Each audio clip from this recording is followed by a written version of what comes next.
કોંગ્રેસની ન્યાય યાત્રા અત્યારે ગૌરીદળ ગામ પહોંચી છે। મોરબીથી શરૂ થઈ છે આ ન્યાય યાત્રા। ગઈકાલે ભાજપની પણ જે ત્રિરંગા યાત્રા રાજકોટની અંદર હતી, આજે રાજકોટની અંદર ન્યાય યાત્રા પહોંચશે।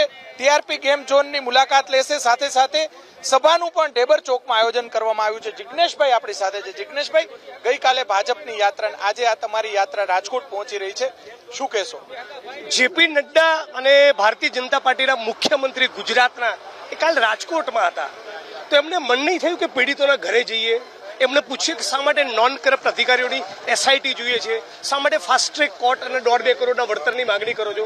જેપી નડ્ડા અને ગુજરાતના મુખ્યમંત્રી ભૂપેન્દ્ર પટેલને જસદણ જઈ પેલી દીકરી પર જે દુષ્કર્મ અને બળાત્કાર થયો એની વેદના સાંભળવાનું મન નહીં થયું કે ભારતીય જનતા પાર્ટીની પેલી મહિલા કાર્યકર્તા જે બીજી 6 દીકરીઓ પર દુષ્કર્મની વાત કરી રહી છે એનો કોગ્નિઝન્સ લઈ ગુનો દાખલ કરાવી ધરપકડ કરાવીએ। જો ના થયું તો કયા મોઢે તમે વંદે માતરમ? જેપી નડ્ડાએ ગઈકાલે રાષ્ટ્ર વિરોધી ગણાવી છે અને પરિવારવાદની વાત કરી છે। ગઈકાલે અમે ઇન્ટરવ્યુ કર્યું, એમાં જેપી નડ્ડાએ ખૂબ પ્રહારો કર્યા છે। એ તો કાલે એવું કહેશે એબીપી અસ્મિતા બી રાષ્ટ્રદ્રોહી છે, એ તમને બી કહેશે, બધાને કહેશે। મૂળ વસ્તુ એ છે કે રાષ્ટ્ર વિરોધી એ લોકો છે જેણે સ્વતંત્રતાના આંદોલનમાં ભાગ નહોતો લીધો, એ આરએસએસ છે। ભાજપનો જન્મ જે આરએસએસ માંથી થયો, એમણે કોઈ દિવસ તિરંગાનું સન્માન તો નહીં કર્યું, એવું કહેલું છે કે આ 3 રંગોનો તિરંગો મનહૂસ છે, આ એ આરએસએસ છે। રાષ્ટ્ર વિરોધી એને કહેવાય જે 300 સ્ત્રીઓ પર બળાત્કારનો જેની પર આરોપ હોય એ પ્રજ્વલ રેવન્નાનો બળાત્કારીઓનો પ્રચાર કરવા નીકળે।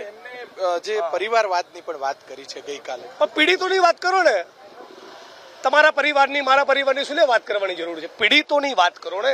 શા માટે હરણીકાંડના પીડિતોનો ન્યાય નથી?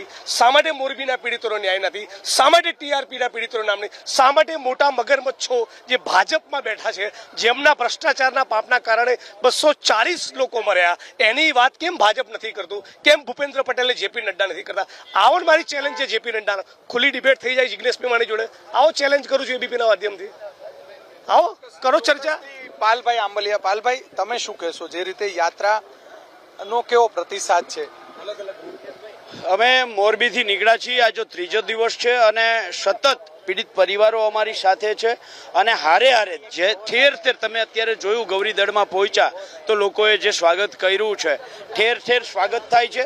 સ્વાગતની અંદર પણ અમે બહુ સ્પષ્ટ નિયમો રાખ્યા છે કે ક્યાંય ફૂલહારથી સ્વાગત નહીં થાય, સૂતરની આટીથી કોઈ પણ સ્વાગત કરે, કારણ કે જે ઘટનાઓ છે ક્યાંક કોઈ ખબર ના હોય ને ફૂલની પાંખડી ઉડાડે તો એ બીજા નંબરની વાત છે। પણ અમે મેસેજ એ જ પાસ કર્યો છે કે એકદમ સાદગીથી આ યાત્રા નીકળશે। આખી યાત્રા દરમિયાન જે તિરંગાનું માન સન્માન જળવાવવું જોઈએ, તિરંગો એક વ્યક્તિ બીજાને અર્પણ કરે ત્યારે પણ એનું માન સન્માન જે હોવું જોઈએ આ જળવાય। ભેહું ચારવા નીકળ્યા હોય અને ખંભે તિરંગો નાખીને નીકળીએ એ રીતે તિરંગા યાત્રા ન નીકળે, એ રીતે તિરંગાનું માન સન્માન પણ ના જળવાય। અને ભાજપ કે આરએસએસ પાસેથી અમને એ અપેક્ષા પણ નથી કે એ લોકો તિરંગાનું માન સન્માન જાળવી શકે, કારણ કે જે સંસ્થાએ પોતાની મુખ્ય સંસ્થા ઉપર 50 વર્ષ સુધી તિરંગો લહેરાવ્યો ના હોય એ લોકોએ આજે તિરંગા યાત્રા કરવી પડે છે, કારણ કે પીડિતોને એ લોકો ન્યાય નથી અપાવી શકતા। ભારત માતાનો એ લોકો દરેક નેશનલ બ્રિજ ઉપર ફોટો લગાવે છે, પણ નેશનલ બ્રિજમાં જે ફોટો લગાવે છે એ મારી મા ભારતીના હાથમાં તિરંગો હાથો અપાવવાની એનામાં શક્તિ નથી, એટલે તો એક રંગો તિરંગો આપે છે। ભાજપને હું ચેલેન્જ સાથે કહું છું કે જો તમારામાં સાચી રાષ્ટ્ર ભાવના હોય, સાચો દેશ પ્રેમ હોય તો આ દરેક નેશનલ હાઈવે ઉપર દરેક બ્રિજમાં જે મા ભારતીના હાથમાં એક રંગો ઝંડો આપ્યો છે ને એની જગ્યાએ તિરંગો ઝંડો આપીને દેખાડો તો મેં માનીએ। તમે અત્યારે 15મી ઓગસ્ટ આવે છે, લોકોની અંદર દેશ ભાવના છે, દેશદાજ છે અને હારે હારે આ ન્યાય યાત્રા નીકળી છે, એટલે ન્યાય યાત્રાને કાઉન્ટર કરવા માટે આ પીડિત પરિવારોને ન્યાય ન મળે એના પરિવારનો વર્ગ એવો પણ પાલભાઈ છે, એમને એવું કીધું છે કે અમારે કોઈ રાજકીય પાર્ટીઓમાં રસ નથી, અમને ન્યાય જોઈએ એવી વાત કરી છે। એક વર્ગ એવો છે રાજ, બહુ સારી વાત। પીડિત પરિવારો, જિગ્નેશભાઈ, પાલભાઈ, મીડિયાવાળા કોઈ આવવું જ ન પડે એવું કરો ને। મુખ્યમંત્રી દરેક પીડિત પરિવાર જોડે જાય અને કહેતા જાય કે આ રહ્યો સીબીઆઈ ઇન્કવાયરીનો ઓર્ડર, આ રહ્યો નોન કરપ્ટ અધિકારીનો ઓર્ડર, આ રહ્યો નોટિફિકેશન ફાસ્ટ ટ્રેક કોર્ટનું અને આ રહ્યો 2 કરોડનું વળતર। હું પીડિત પરિવારોની જે તમે વાત કરી, જે પીડિત પરિવારો શું કહેવાય યાત્રામાં જોડાવા ઈચ્છતા નથી એ પીડિત પરિવારોની અમે ભાજપની જેમ કોઈ પ્રેશર કે દબાણ કર્યું નથી। કોઈ અમારા પ્રદેશ પ્રમુખે કે પૂર્વ ધારાસભ્ય કે સંસદ સભ્યએ કોઈ પીડિત પરિવારને ફોન કર્યો નથી.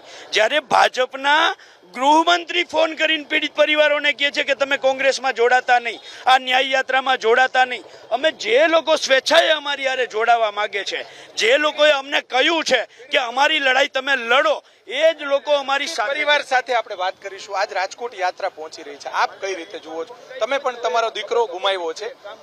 હવે સરકાર પાસે શું અપેક્ષા તમારી? સરકાર પાસે તો ખબર જ છે તમને, અમે 12 માંગ મેકી હતી, 12 માંથી એક પણ માંગ એને